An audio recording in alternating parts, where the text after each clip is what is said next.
It's not realistic for us to expect that we're just going to be happy all the time. Even if we get along with our family really well, we might still feel some sort of stress and overwhelm because the holidays just are overwhelming.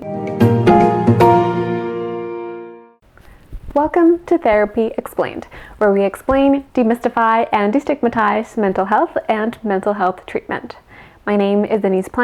I'm a licensed marriage and family therapist and your very own mental health cheerleader. As you may already know, every video comes with its own cheat sheet that I make available to you on Instagram, so make sure to hop on over there to get access to it. Today's video is all about how to survive the holidays. Now, we've had somewhat of a break due to the lockdowns and the pandemic, but now we're back to full-blown family gatherings. And while that may be fun and exciting for some of us, for others of us, it might bring up a lot of stress, anxiety, and to some other groups of us, even some dread and feeling of overwhelmed and possibly even triggered by our own family. So today I'm going to be sharing with you some tips to help you survive the holidays.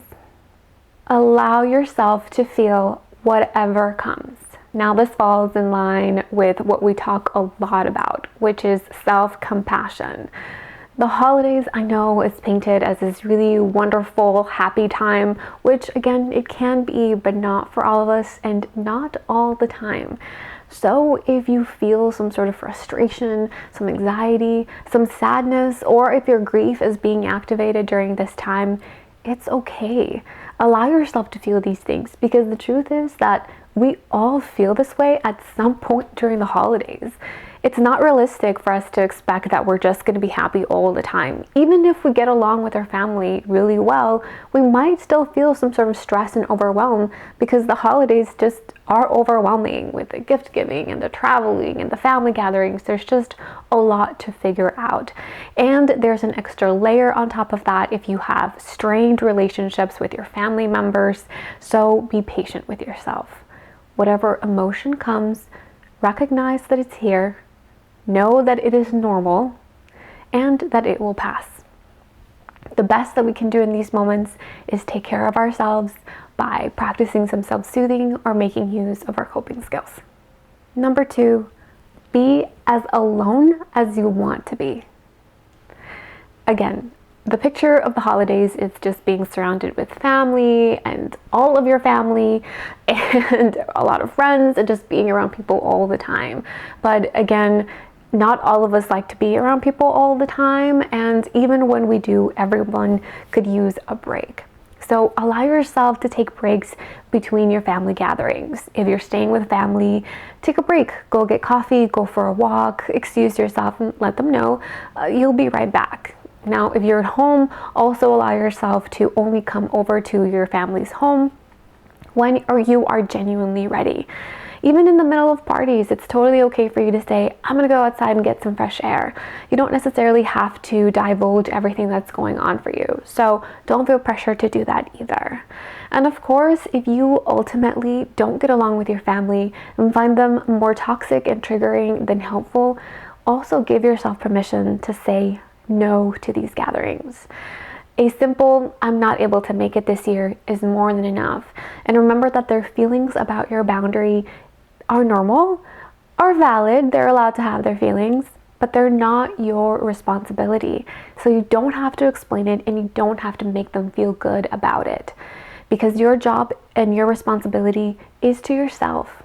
So be as alone as you want to be. If you don't want to do the family gatherings, would rather be with your friends or with no one, that's okay too. Maybe you can just meet up for coffee with a few friends and that can be it. Remember that we are social creatures, so I would still encourage you to engage with people in some way during the holidays, but it can mean and it can be whatever you want it to be. Create your own traditions. Speaking of the holidays only meaning what you want them to be, also create your own traditions. And remember that they don't necessarily have to be Christmassy. They can be whatever you want them to be. Maybe you watch scary movies or comedies, or you go camping during the holidays, or I don't know, you go to other non-Christmas related parties or non-holiday even parties, non-wintry parties. It can mean whatever you want it to be. But the reason that the holidays can be important and helpful for us is because it really encourages us to connect with people that add to our lives. And that's probably the best way to go about it. So connect with the people that are important to you, that are actually healthy and helpful for you. Do more of that and allow yourself to set boundaries around people who are not. Set healthy boundaries. Now, you probably noticed that this is a theme throughout every single point. Setting boundaries is going to be the key to helping you survive the holidays. Yes, boundaries can sound like no, so you can outright just turn down an invitation to holiday parties or gatherings, or even to your own family and just say no. But it can also be a yes, but, especially if boundaries are new for you. It can sound like, thank you for inviting me and I will be there for dinner. Or thank you for inviting me, I will be a little bit late and might have to leave early. So set those expectations ahead of time. If you want more help with kind of how to deal with these holiday gatherings and toxic family, make sure to check out my video where I talk about all of that and how to get started. And for an additional help, if you are subscribed to my newsletter, you probably noticed that I gave you kind of a cheat sheet of example boundaries that you can set with your family during the holidays. So if you're not subscribed to that newsletter, make sure that you join it so that you can get those monthly additional helpful tools for your mental health. But in summary, setting these boundaries will help you overall protect your mental health. Setting boundaries is hard, it takes time, it takes consistency, but if you can allow yourself to start experimenting with boundaries, how to set them and what feels comfortable for you, you'll get more used to it and more comfortable with them down the line. Now, before we say goodbye, I want to give a huge thank you to all 343 of you who have subscribed to this channel. It continues to grow and it helps me so much to know that I'm being helpful, that I'm adding to your lives. In an effort to continue to add to your lives, I also started a newsletter. So if you want to join it, hit the link below and you can get a free cheat sheet that I make or a worksheet that I make for everyone. As of course an additional thank you, I'm doing a giveaway. I'm going to be giving away a free month of Headspace. If you're not familiar with Headspace, they're an app for meditation.